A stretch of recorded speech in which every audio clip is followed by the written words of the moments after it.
many men does it take to build a barn in less than a day? Coming up ahead, we're going to meet the Ohio man who shot the new viral video that answers that question. Cincinnati Bearcats have a tough task when they visit the shoot. And raising a barn in a day sounds like an impossible task, but we've got video proof. Next, meet the man behind this viral video that happened right here in Ohio.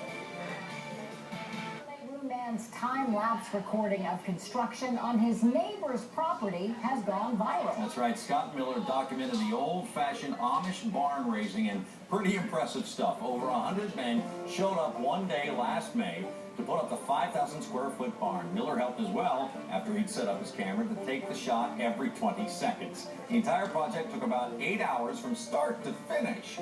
And Miller's video on YouTube now has over 2 million views. And Scott Miller made the drive to Columbus to join us in our studio tonight, so we welcome you. It's an amazing, kind of ironic, the Amish having this viral video, but what made you decide to do this?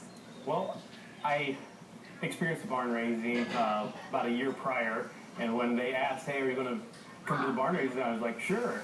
And I was able to bring my camera, and I asked prior, and I said, is there any way I can take the picture before, you know, and they said, as long as you're across the street and not on the property, we really can't do anything about it. So, yeah. And again, you're not right up in their face because they have a thing with that through their whole tradition, not to take their face. But it is impressive. And of course, being a math teacher as you are, and I understand you want to say hi to your sixth graders that might be watching tonight. This takes a lot of precision, doesn't it?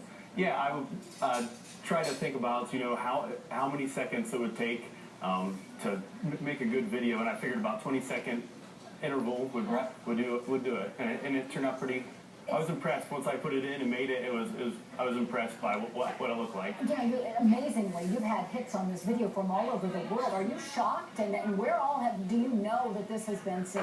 Well, it was on a Swedish news site called Newsner, and there was 300 from just that site alone, 300,000. And so, it's looking at the YouTube statistics, it's been seen by almost every country. It's impressive. I think they've been doing this for, really centuries. But we're going to take a look now at the closing. And what do you think your sixth graders have learned from watching this? Teamwork, or what would you say? Yeah, I showed them today, and they're like, they did all this in one day. And it's amazing what people can do when you put your mind on something. Do the owners have any idea how this is taken off? I mean, are they aware of this worldwide acclaim that they've got? Last night I was buying some apples from an orchard in our community, and they asked, well, what's the view up to now? And so it's like 1,900,000, and so, And afterward, the owner of the new barn, all the apple cider they can hold, right? We thank you so much for being with us, and you can see this on NBC4i.com. Take a look at it. It's really impressive. And we've embedded it on our website. Yeah. Great. Thanks for coming in. Good work, Scott. And Penny, wife, and kids, thanks for coming in. Now, your Storm Team